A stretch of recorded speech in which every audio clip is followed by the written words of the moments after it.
السلام عليكم ورحمة الله وبركاته، حباب عمرو دسوقي في كل مكان، وحشتوني جدا.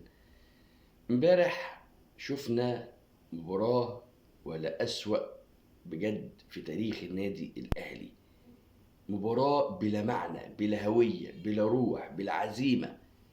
شفنا تيشيرت بتاع خروج وفسح، مش بتاع روح وعزيمة النادي الأهلي. تيشيرت خروج فعلا، تيشيرت نزاهة. تيشيرت بتاعت نقول العالم الفافي. مش عارف اقول ايه تاني يعني. مش لا مختلف. انا وانا بالواحد بتفرج، مش هو ده النادي الاهلي. انا ما اعرفش مين اللي بيلعب، يعني فاهمني. حتى تصريح المدرب العام للنادي البنك الاهلي مع سيف زاهر امبارح، حتى سيف زاهر استغرب. سيف زاهر استغرب. بقول لك أنا اول مره اسمع تصريح زي ده، ما بيقول احنا فوجئنا بتيشيرت النادي الاهلي الجديد اللي ادى اريحيه لعيبه البنك الاهلي اللي هي بتلاعب فريق عادي. مش تيشيرت الاحمر النادي الاهلي اللي بيرعب اي حد، اللي بيرعب اي حد. شوفوا الكلام بتاع مدير العام بنك الاهلي. احنا كمسؤولين بقى النادي الاهلي، ما اعرفش مين اللي فكر يلعبهم بالتيشيرت ده. حتى يا ريت كان التيشيرت الاسود. مش عارف، انا ما اعرفش. فنيات صفر، فنيات صفر. مفيش لعيب نقول امبارح عليه لعب برجوله الا مصطفى شوبير، ربنا يبارك له. لولا لولا ستر ربنا علينا، ستر ربنا علينا والتوفيق، وبعديهم رجولية مصطفى شوبير والتصديات الإعجازية اللي مازال بيقوم بتصديها، كنا شلنا نتيجة ثقيلة، وبالأخص في الشوط الأول. في الشوط الثاني تم التحسين بنسبة كبيرة في المستوى، شوية نسبة. لكن أصلا ده مش مستوى، مش يكسبك عشان نقول نستحق الفوز أو الأهلي يستحق الفوز. فبالتالي كنت ممكن تشيل على الأقل الشوط الأولاني 3 4 أهداف. ده أنور دوت اللي هو كان في العيب الإسماعيلي وراح البنك الأهلي، الراجل كان عمال يدي انفرادات، عمال انفرادات في دفاع النادي الاهلي. ولا في نص ملعب، ولا في دفاع، ولا في هجوم، ولا في خطوط مرتبطه مع بعضيها، ولا في تكتيك، ولا في مدير فني واقف على الخط، ولا في اي حاجه امبارح. كل حاجه سيئه. كل حاجه امبارح فيها سيئه، مش قادر اقول اي حاجه. مفيش فنيات نتكلم فيها الا ضغط واستحواذ للبنك الاهلي. ضغط واستحواذ وضياع فرص للبنك الاهلي. البنك الاهلي اللي عنده نقطه، كان عنده نقطه وحيده قبل مباراه الاهلي، نقطه وحيده من بدايه الدوري، نقطه وحيده. عامل مباراه هايله وعاليه على مين؟ على بطل الدوري وبطل افريقيا النادي الاهلي.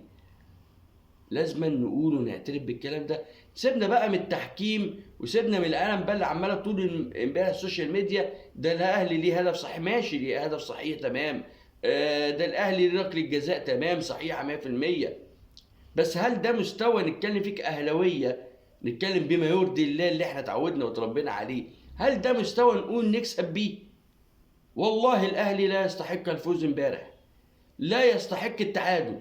متخيلين بقى؟ مش الفوز، لا يستحق التعادل.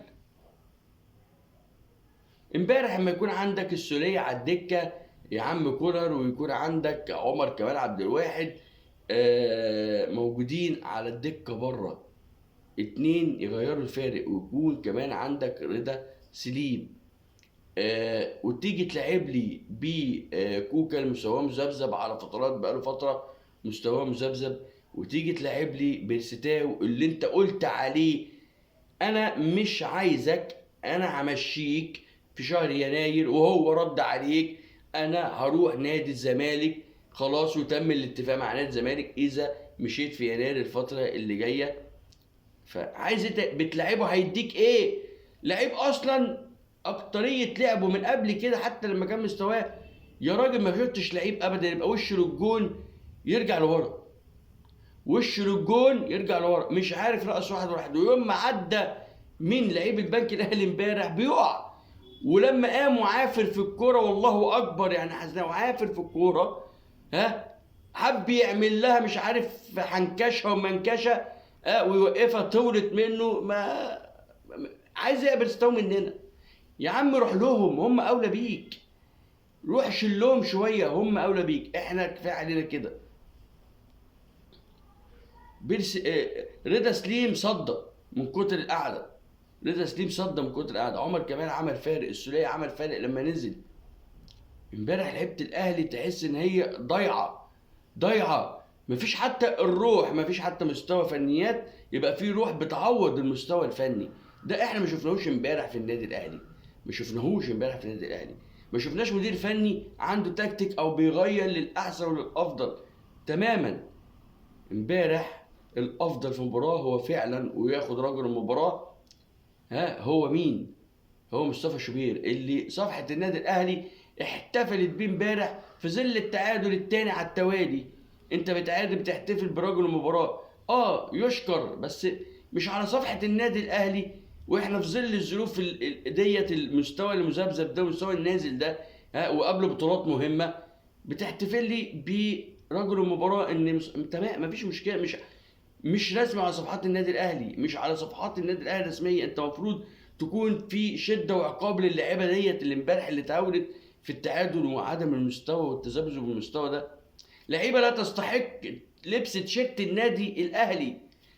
شكرا. خالد عبد الفتاح لا يليق من يوم ما جه. واللي هيقول لي خالد عبد الفتاح اللي بيلعب وبنحتاجه بنلاقيه، خالد عبد الفتاح لا يستحق ارتداء تيشيرت النادي الاهلي نهائيا، ولا في الدفاع ولا في الباك. يحيى عطية الله لا، مش علي معلول، مش جايب منه 3-4%. يحيى عطية الله ولا دفاعيا ولا هجوميا. امبارح كل الهجمات اللي جايه من باك الاهلي من ناحيه يحيى عطية الله. وخالد عبد الفتاح نفس الكلام. دفاعيا مفيش اوفر واحد خالص طلع رفعه. ايه ده؟ ايه دي اللعيبه؟ دويتو لحد الان مذبذب بين ربيعه وبين ياسر ابراهيم. يا جماعه لا، مش كده. لازما اعاده تاني، لازما ناخد بالنا، لازما اللعيبه دي تفوق، لازما كولر يصحصح، يشوف اللعيبه فعلا اللي ما يستحقش ما تنزلش، اللي ما تستحقش تلعب ما تلعبش. مش اي حاجه وحش وخلاص، او اعمل روتيشن وخلاص. وبتقول له انا ماشي خلاص، مش هيديك. تاني تعادل على التوالي و4 نقاط بتخسرهم في بدايه الدوري. صعب جدا. اتعادلت مباراة الاتحاد بهدف، كورة واحدة راحت جت فيك هدف، خط دفاع مذبذب. امبارح مش عارف تروح بتسديدة واحدة على مرمى البنك الأهلي، مصيبة كبرى. محدش يكلمني في التحكيم يا جماعة بجد، عشان امبارح اللي بيتكلم في التحكيم كان مستفزني. تحكيم. احنا لو يعني يمكن لو كنا لعبنا احنا لينا بتاع نقول احنا لعبنا وضيعنا والحكم اثر علينا، لكن احنا امبارح ما نستحقش والله نلعب المباراه دي ولا نكسب ولا نتعادل، وكان يستحق البنك الاهلي الفوز. اتمنى التعديل، واتمنى في شهر يناير. احنا عايزين يا جماعه سكواد تاني، مش لعيب ولا 2 على اداره النادي الاهلي. سكواد جديد تاني، سكواد في كل مركز محتاجين لعيبه. خط الدفاع مهلهل، نص الملعب عايز لعيبه. عندنا الجناحين عايزين. المهاجم لازم يكون في مهاجم ضروري مع وسام. احنا كنا ملط من غير وسام. كهربا مش قادر لسه يرجع للمستوى، عايز وقت عشان يرجع تاني. فلازم مهاجم مع وسام. فانت محتاج 4-5 مراكز تدعمهم. ما تقوليش 1 ولا 2 وحش زي احنا كنا. افشل موسم انتقالات هو هذا الموسم. احنا الاهلي كان محتاج تجديد في بعض في دماء الفريق النادي الاهلي، ولكن للاسف احنا ما عملناش اي حاجه. احنا عشينا في صفقتين 3 منهم 2 فاشلين في خط الدفاع. يوسف ايمن واشرف داري اللي مصاب ومحدش يعرف عنه اي حاجه، والدنيا بتتخفى عنه وكله بيكتم. ويوسف ايمن المستوى طلع تعبان خالص.